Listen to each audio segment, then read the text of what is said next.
siyaar ñëpp comme ni ñu koy defee saa su ne nee na leen fi actualité lamb ne dama fay dugg jëli ko waxtaanee ko waaye mbokk yi ku ne xam nañ démb Gaston Production ñoo woote woon fële ci arène nationale lamb ju neex lamb ju bëri woon coow doon dox ci diggante Tapha Mbeur ak nga xamante ni mbokk yi mooy Niang bu Ndaw ñu koy félicité waat bu baax a baax moom Niang bu Ndaw di encouragé Tapha Mbeur di ko wax ni champion nga ndaanaan nga ki la daan yaakaar naa ni bu la daanee ci lamb yàqu dara ci sa yoon sa lamb ngi sa kanam da ngay nekkaat ci sa bopp nekk say entraînement waajaat ànd ak say mbokk ñëwaat mbokk yi ma war a tey ñu ñëw ci veille combat ci lendemain combat bi fas yéene ci waxtaan ak ki nga xamante ni mooy le vainqueur Niang bu Ndaw nan la ko waajee nan la bëree bis bi fan la jëm ci lamb loolu lépp dinañ ci waxtaan ak moom ma ànd ceeg sama gars yi ci mel ni Abou Sefa ànd ceeg Serigne Silla borom bës set waaye ma ànd ceeg ki nga xamante ni mooy sama jigéen Sofia borom LP Events bu ndaw. dinaa la ziar. Abou maa lay fay ginnaaw bu ma sant yàlla julli si yonent bi sant sama ñaari waajur di nuyu fi ma nekk nii place bu ma nekk nii kër Xaadim bitik muy Khoudia Mbaye suma rakk waaw di ko nuyu di Mama Diop Gaye Sall ñoom Aram xam nga ñoom day màgget di leen nuyu bu baax ñoom ñëpp di nuyu Soda Die Ndey Fall xam nga waaw di leen nuyu bu baax a baax a baax di nuyu waa Guédiawaye bi yëpp waa Gunaas suma dëkk waaw di nuyu waa Sikori waa Daaru Moussi waa Touba suma dëkk papa maam ci ne borom daaru di nuyu waa àdduna di nuyu ñëpp waaw. macha allah am na solo fi ñu ubbee waxtaan bi rek di nuyu soxna Khoudia borom kër Xaadim bitik. nee naa ko fi ñëw di nga fi fekk yu baax. ay saak yëre jigéen ay waaw lépp lu baax rek am na fi. fi may ubbee waxtaan bi ak Niang bu Ndaw wàccaayu combat yaakaar naa ni waaj combat metti na. waaw metti na lool combat moom da nga koy bëgg a sax am mais boo ko amee bu jegesee mu jeex ngay bëgg a nekk si jàmm. metti na lool waaw metti na lool sax. macha allah billaahi yombul ko wax easiwul dafa jàmbaar dëgg la. làmb dafa metti. macha allah mu mel ni Niang bu Ndaw dafa teel a dugg ci préparation avant muy am combat gis nañ ni génn na voyage yi la moo waral loolu te amagul woon combat. waaw damaa xam ne sama retour du yomb rek parce que li jot a xew nii yëpp. bu su ma ñàkkaatee fay dama leen dalal ma ko pare na quoi du woon sax Tapha Mbeur préparation bi. du woon moom laa woon bëreel sax. waaw mais ak ku mu mënti doon rek waaw kenn du ma ko baal quoi. waaw xam naa loolu sama bopp moo tax ma demoon génn ji xam nga. waaw combat bi sax du ay combat de victoire dama doon samp sama carrière. waaw sama carrière laa doon samp. macha allah waaw ku mu mënti doon noonu laay ñëwee. waaw. am na solo sa carrière nga doon samp mais tey ñu gis Niang bu Ndaw mu mel ni dafa jóge ci loo xamante ni du ko métti laataa ñu ñëw ci combat bi nga voyage yi psychologiquement coow lu bari woon. nga jóge ci ay défaite donte ñi la daan war na la daan parce que ñoo la jiitu ci làmb muy Zarko ak Amaneex. mu mel ni dafa am lu mu defoon ci yow. waaw métti woon na ma moom parce que dafa am si dynamique de victoire bu ma nekkoon tegale 9 victoire 2017 laa gëj a daanu ba 2023 ma ci diggante 2023 2022 bi xuma laa daan 2 combats yi waaw yombul woon nga tegal 2 défaites per maxinal wala ñoo xam champion dëgg nga nekk si ay jafe-jafe bañ yaakaar ni doo ñëwaat nga rectifié waat entraîné bu ñëwaat bokkaat ci ligne foofu lu ñu xamee champion waaw yombul woon. am na solo carrière bi nga doon préparé ji Tapha Mbeur fekk la ci yoon bi lan moo indi sa combat ak Tapha Mbeur parce que nee nga nekkuloon mu ngi doon préparé ak ku mënoon ñëw rek xajoon na ci lan moo indi combat bi. waaw làmb moo ñu boole sama combat maag Talfa moo taxawoon jox ma avance bi ma jël avance bi ñu dem ba si biir ay mbokkam ne non combat bi arrangé tout leen delloo avance ñun loolu lañ koy nangul après ci lañ ma makan doon ma wër adversaire nga toog di xaar yàlla def moom làmb boole ñu. waaw nekkul sama choix quoi làmb dañoo boole mu ne sama adversaire potentiel ma dem jël ko bëre moom. waaw sama morom la rek. rawante wuñ dara moom mu jiitu si làmb quoi mais pas tellement. macha allah da nga ko jëloon parce que moo fi sës wala bokk na ci adversaire yi nga xamante ni cité woon ngeen ko bëri. waaw sama adversaire la parce que ci li ma jugee moo tax. xam nga làmb moom boo tëgalee 2 défaites rek da ngay nangu ni yàlla dogal xam ne yow fi nga nekkoon am na lu des da ngay jaar combat dem bëri jiwaat dabu jiwaat yoon bi rek loolu la rek. macha allah ñun suñu morom kenn rawante wuñ dara suñu biir. waaw boo xoolee ba ko Demba Ndiaye am na ñu fi tëgale woon 2 défaites. jóge fa daan ñaari combat dem seen yoon. ana mu tey rawante wuñ. kur bi la rek. waaw ñooy mayante xaalis suñu biir quoi. macha allah waaw ñooy mayante xaalis suñu biir. waajal Tapha Mbeur yomb na. waaw yombul dëgg fa yàlla champion la parce que bëggoon na combat bi moom am na fu mu ko teg. waaw moom fonkoon na combat bi lool. parce que man moom yëpp dañoo xawoon a bokk position mais maa gënoon a méttile. waaw moom defet la jógee xam nga boo xoolee sax moromam moo ko daan moom mu gis 2 défaites kon moom combat boobu waaye ko mënul yomb moom day waaj ñëw pour ndam man may waaj ñëw pour ndam waaw yombul woon moom quoi combat bu métti la doon bëri ma ak moom waaw moo tax combat bi dem yombul si dara. macha allah combat bi taxaw ñu bëri ne Niang bu Ndaw ndam rek moo ko jig leneen lu dul ndam jigu ko ci combat bi tey wax yooyu doon ñëw ci yow nga koy dégg amul loolu dara lu mu def ci yow. waaw nit ñi li ñu wax dëgg la parce que foofu du sama classement moo tax. loolu foofu du sama classe bokk ma foofu moo tax li ñuy wax loolu c'est normal. dafa am loolu bu ma bokk. waaw. da nga ko bëri waale. daa am loolu parce que mënu ma nekk xale tey mat mbër di poser ay 125 kilos. am taay bu baax macha allah ñëw si Tapha Mbeur mu may daan wala di ma yow di ma humilier si biir géew. loolu tey ndam rek moo ma jigoon c'est normal nit ñi wax dëgg la loolu moo am sax. loolu moo am. même bu dul woon Tapha Mbeur sax son général comme si nekkoon doon du ma daanu moom. doo daanu 3 défaites moom du ma ko tëgale xalaatu ma ko sax. kon li nit ñi doon wax avant nit ñi di ko wax yow xamal nga ko. non xam naa sama bopp waaw man tuuti baax ñu boo ko heure. macha allah mais xamoon naa ne sama retour du yomb. waaw loolu moom xamoon naa ko moom ndam rek. ndam rek moo tax mën naa ko su ma ñëw làmb ja pelle laay indaale mu siy répété wu. mais xamul fu may waxee. waaw parce que gàcce boobu moom xalaatuma ko woon sama àdduna. macha allah am na solo tey ngay waaj làmb di waajal ki nga xamante ni mooy Tapha Mbeur ñu gis ci signature face to face yi saa boo ñëwee danga koy wan ni dama soxla gox bi nga doon bëreel la adversaire bi la lan la. waaw gox bi dama leen tàmbali bëre daan. waaw xam nga sa supporter moom. boo leen tàmbalee bëre jàpp daan man sax maa ngi soog a bëre sama génération sax mu yàgg. Abou Sefa xam na li may wax. man maa ngi soog a bëre sama morom sax combat bi sax diire nii sax. parce que dama jóge si défaite ba pare. lépp lu may def dafa war a leer. moo tax sa combat bi defee nii may jàpp di defar di naxante di jekkal ak yooyu waaw. macha allah ku ci am question rek ñu ñëw ci bis bi. d'accord bu ñu ñëwee bi ñu gisee ni que ne fan yi sa combat yi njëkk da nga doon def préparation nga ànd ak say supporters dañoo gis ne actuellement engagement bi say supporters amoon par rapport ak sa école pressée bi dañoo gis ne fer bi dafa am lu waral loolu ak man nga ndax da nga am jafe-jafe ci làmb wala de. non open presse dañ kaa tere. dañ kaa tere man open presse stade laa ko daan defee stade Amadou Barry mais dañ kaa tere. par la suite ci laa jàppoon fii nii igri waalo ba si biir ñu def foofu réunion xuma lan ñu ne mënu am kay yóbbu ko fële loolu dara mais ba nga ñëwee làmb ja sama supporter gis nga leen ñëw nañ open presse loolu dara fi ma ko doon defee léegi bokkul open presse boo doon fere ay 600 000 800 000 ak boo xamante ne nii 150 000 nga si def bokkul loolu dara déedéet gars yi ñoo ko tere quoi fédération bi waaw léegi point de presse waaw léegi point de presse rek loolu dara dara bëggul sax defee man maa bëgg ambiance rek. macha allah ñu ñëw ci le jour yi ñu gis Niang bu Ndaw bu Moussa na départ ku ne xam na fi mu daan départ mais démb dañoo gis changement am Niang bu Ndaw changé fi mu doon départ dellu kër maamam ngiraaneen mën naa ni lu waral loolu lan la. gaañ sa kër maam waaw foofu sama kër maam la Seck ngiraan sama nijaay la Xalifa ngiraan sama nijaay la. akkan waaw sama kër maam laa ngemmoo du mooy côté bi waa làmb la rek xam nga làmb moom. soo amee ay mag topp ay tegtal rek tegtalu làmb la rek waaw ñu ne la jaare ni di sant ñoom dund bu baax ñoom majji bu baax waaw loolu seen liggéey la ñoom quoi. macha allah ñu ñëw ci bis bi ba nga duggee stade yaakaar naa ni démb Géejawaay wuy si nan nga dugg si stade arène nationale yaakaar naa ni nga ñëw foofu miin ban yëg-yëg nga am. waaw kontaan rek xam ne fa ma nekkoon maa ngi fa ba tey waaw xam ne fa ma nekkoon maa ngi fa juguma fa quoi waaw maa ngi fa ma nekkoon kontaan naa lool kontaan sama supporter bu baax a baax parce que ñun soo gisee sax yéen nii sax dañoo manqué jàppale sax waaw parce que ngay bëre defal sa bopp lépp xam nga easy wul quoi waaw waaye yàlla baax na daal. macha allah dinañ ñëw ci loolu parce que open presse bi wala point de presse am na liñ ci seetlu ñu ñëw ci bëri bi dem ñu gis beneen Niang bu Ndaw arbitre sifflé nga cadré sa adversaire bëri moom li nga bëri consigne la lan la.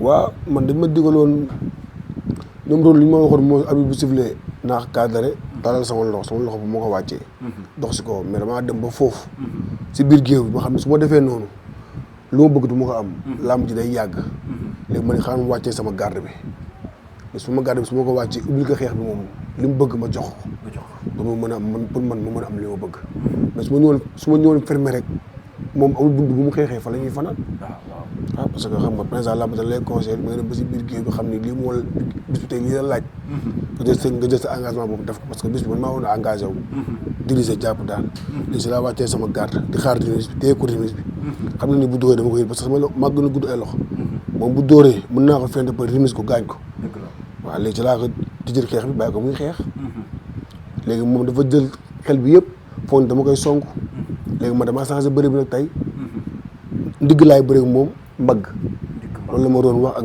majji Père Diaw ne man ndigg ngay bëri moom ak mbagg ma dafa foog dama koy sonk léegi man saa yi moom miimee rek da yaakaar damay ñëw léegi man dama mën a xeex ak moom si kaw du si bàyyi xel léegi si loolu lañ bëree wuure ba daw jàpp ko dugal sama loxo si ginnaaw mais si ginnaaw bu dugalee sama loxo ci popeline laa jàpp toj tali popeline yi yooyu laa jàpp parce que bu ma woon forcer action bi di mooy fàq muy rëpp léegi nag ci laa koy def nii di wër ak moom boobu maa ngi koy dajale nànk-nànk même ba ma koy daan sax jàpp ma normal parce que moom vax la ngem boo te ngem bi dafa bari foofu sama baraay mënu faa dugg jàpp ma su ma teeloon jàpp loolu du génn si action yi parce que ñu bëri ñu ngi naan Niang bu Ndaw amoon na possibilité tegal siège amoon na possibilité yu bëri mais ki ci géew moom yaakaar naa ne mooy gën a xam nga gars yi moom dañuy commentaire rek da nga leen di bàyyi loolu wala moom boo nekkul si biir géew bi sa waay toog sa clim toog fu sedd njari wër la ngay commentaire ba dafa yomb waaw mais ngem bi su ma ko jàppoon du ma ko teeloon jàpp téye ko du rëcc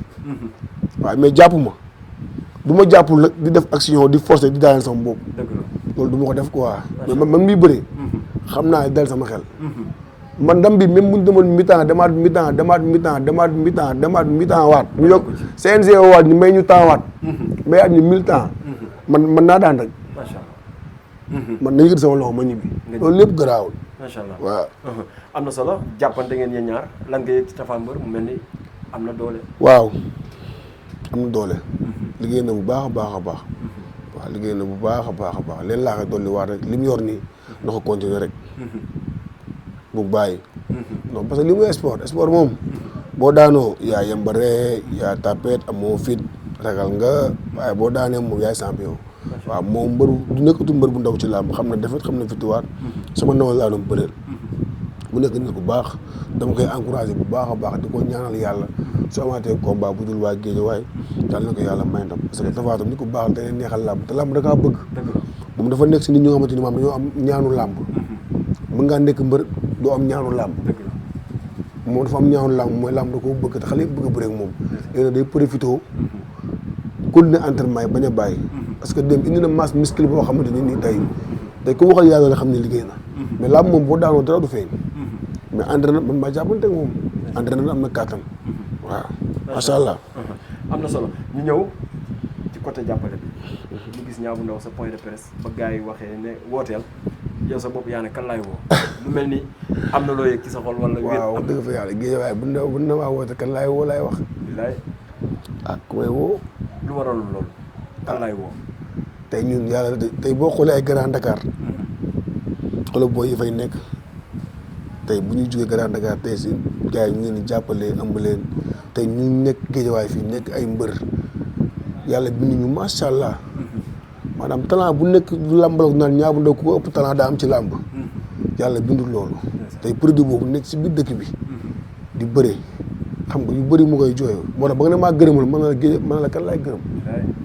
mën na la naar kan laay woo xaw ma ku ma war a woo parce que boobu léegi maa ngi woote waaw di si nuyu sam père góor yomb di si waaw jàpp na si xam nga bu baax macha allah moom te ni ko man kese la koy defal moom ku am combat sax te ñëpp lay jàppale te suma papa la te suma xarit la suma père suma lépp la te xool ni Niang bu Ndaw mooy sama doom rek ñëpp la koy defal ak seen naa moo xam ne di sant Abdoulaye Diop xaas bu baax a baax moom ñu dëkk ba yëmbal waaw di ñu jàppale ñoom bu ñu xoolee si ñooñu dañu war a taxaw waaw mais nag alalu jàmbur moom doo si mere kenn comprendre nga dañuy góorgóorlu ne si ñu waroon nekk parce que ba ñuy soog a commencé xam nga la ñu fayoon 100 000 45 000 la ñu joxoon avance kon ñuy jaayante ba tey waaw mais am na fu muy toll dañuy porter drapeau dëkk bi loolu dootul nekkati Niang bu Ndaw kese mooy dem parce que drapeau bi mooy dem ba tax ñuy woote pour xale yeeg yooyu comprendre nga waaw mais man maa ngi si lu ma nekk ku ñëw jàpp si dooleel ñu jël ku si jàppul tam dañ lay ñaanal yàlla xam nga gërëm la sant la continuer suñu yoon quoi macha allah bon comme ni nga ko waxee sànq moom moo la ko posé question ne la lan moo waaw ñaanoo. yaa ngi dégg nga ne jàppale bi rafet sax amul ku may ñaanal. léegi est-ce que jotul na en tant que ndaw nga gëstu loolu lan moo ko waral. parce que yaa mujjee yaa nekk xale. waaw Guédiawaye moom bu doon loolu mu kese maa koy jooy sax ñu mën a wax mais ñu bëri fi nekk yëpp la sama morom loolu yëpp la waaw Guédiawaye moo ëpp si gox yi waaw moo ëpp si gox yi te man ëpp problème ak kenn man ñëpp maa ngi seen numéro. mais du ma woo nit nag du la force naa la kay jàppale ma force. waaw naa la woo naa la gërëm. naa la woo naa la gërëm après yow soo ñëwee def sa devoir amul problème mais boo ñëwul tam du tax li ma mel noonu yow tam day yokk parce que ànduma ak nit kay jàppale ma force. jàppale du sax jàppale rek nit ki nga jox ko xaalis. te ma ko Guédiawaye yëpp génn ma am combat ñëw toog réunion comme Péjo ni mu koy defee loolu la motivation la dafa garaaw. nekk sa génn loolu dafa nekk rafet. waaw mais nag xam naa yitte yi moo leen ko mayul ak yooyu mais man wax dëgg fi yàlla amu problème sax. waaw man moom du ma détaillé xam nga du ma nekk si loo xamante ni kenn waru ma si dégg wala yooyu. maa ngi sant Guédiawaye yëpp mag ñi fi nekk kilifa yëpp di leen ñaanal jàmm. mais laataa ñuy ñëw ci adversaire yi taxawaay Lac de Guiers 2 ci bis bi. parce que gis nañ lim ci daj. kooku sama papa la. waaw daa def lu naan defaat rek. waaw tey moom lu muy waxee rek sax day tax da ngay wax moom mu naan la man damay dem. yéen a fii ne xam nga loolu dafa nekk loo xamante ni yaa ngi bàyyi xel say rek. dëgg la dina jox carrément man damay dem léegi yéen a fii nekk. waaw góorgóorlu entraînement yi ñi lañ koy defee bu ñu entraînement pare daa ma li ma leen liggéeyoon jàpp nga def ko sa bopp. pour bu ëllëgee moom sax loolu la ñuy ñaax. waaw di ko nuyu di nuyu président bu baax a baax a baax di xam nga di ko nuyu Alioune Seye 2 Assane Thiass équipe waale ba booy ndaw yi ñëpp su ma limee damay juum. macha allah équipe bi yëpp. waaw di wax ne man maa ngi seen ginnaaw quoi. am na solo waaw ñu topp si ginnaaw Lac de Guiers 2 Alioune Seye Thiat bu waalo xam nga ñu doxal. macha allah yàlla baax na. am na solo bëre nga démb ak Tapha Mbeur daan nga ko ñibbi nga seen kër tekki sa ngem foo jëm ci làmb prochain adversaire. waaw Eumeu Sène kay man kay su may laaj kay Eumeu Sène laay laaj. lan wala Modou Lo. Eumeu Sène day maye sa wóot day maye sens yi te ñoom daf nañ ci làmb loo xamante ni ku nekk yaa ngi rêvé bu rek moom. man damay ñaan sens sax su ma mënu am tam ma am leneen rek. Abu. soo mënta am Eumeu Sène. waaw làmb sama génération ku ma si boole mu bëre parce que tey damaa toll si làmb foo xamante ni sama génération defuñu si làmb man lu ma deful. daanuñu si làmb man ku ma daanul. comprendre nga tey man tolof sax ak ay gàllankoor sax moo tax sax mu demee nii mais heure bi woon naa bëri combat royal bu yàgg. waaw mais damay man daal su may wax si mbër. Eumeu Sène laay ñaan sax wala Modou. Modou Lo. waaw. Modou li nga gën a métti. waaw léegi ñoom instant bi ñoom buñ bëriwutam ñoom ku ñuy bëreel. dañuy waxtaan. waaw may sens def Lac de Guiers Modou Lo ñaar combat lañ bëri. waaw Eumeu Sène jeex na ñu ko saa ko la fi bëri léegi. mais yéen seen biir génération bi seen biir. waaw léegi ku ñuy bëreel ñoom. mais gars yi nee nañ génération seen biir sa combat ak Talfa taxawoon. wala Eumeu Sène jël ñoom zee ko ñoom Alioune Seye kon loolu la mën a bëreel yi buñ bëriwutam ñoom ku ñuy bëreel dañuy toog di xoole mais nañ ñëw bëri. naa ki ngay tuddoon gars yi bu guddi tudd Guédiawaye. mooy gamer bi. kalaal waaw ñooñu la mën a bëreel comme que Alioune Seye topp na ko ba sonn mu bañ. ñëpp dañ ko ba sonn mu bañ. tey su bëree wut ak Alioune Seye 2 bëri wut ak ñoom Zé bëri wut ak ñeneen léegi ñoom bëri wut ak ñoom ñuy bëreel ñoom laa bëgg a laaj. ñang baala ñaabu daw. ñang baala ñaabu daw. waaw lépp làmb la génération lan rek man daal naa la xamal leen de du ma xas mbër du ma minimiser mbër du ma wax mbër lu ñaaw parce que gis nga làmb moom am na si mbër yoo xamante ni ñoom bu ñuy daan toog si micro yi dañuy xas ñëpp. koo wax mu ne la du champion koo wax mu ne la mënul bëre mais bis boo ñemee saako yi ba jug di nga xam ne lépp dëgg la mais dama ni ñoom ñëpp ay champion lañ mais ku mu si làmb bëre ñu bëre te buñ jëflante di nga xam ni am nga làmb. mais ñang baalo ñaabu ndaw combat boobu combat amateur la. waaw est-ce que tey buñ la promoteur contacté woon pare nga pour bëre ñang baalo. maa ngi fi pour ñëpp dàq mu benn làmb.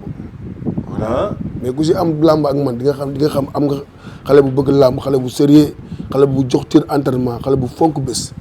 waaw wante torof tam moom mënu woon ñàkk. waaw ñaari njool mais wax ma lool ndax boo gisee mu dugg ci gox xool kilifa nga xamante ni bokk na ci ñi dàkk bëri ci làmb laaj ko pour man am na leneen lu mu soxla ci gox sa digganteeg Prince ñëpp dañ ko doon làmb-làmee nag ñaabu ndaw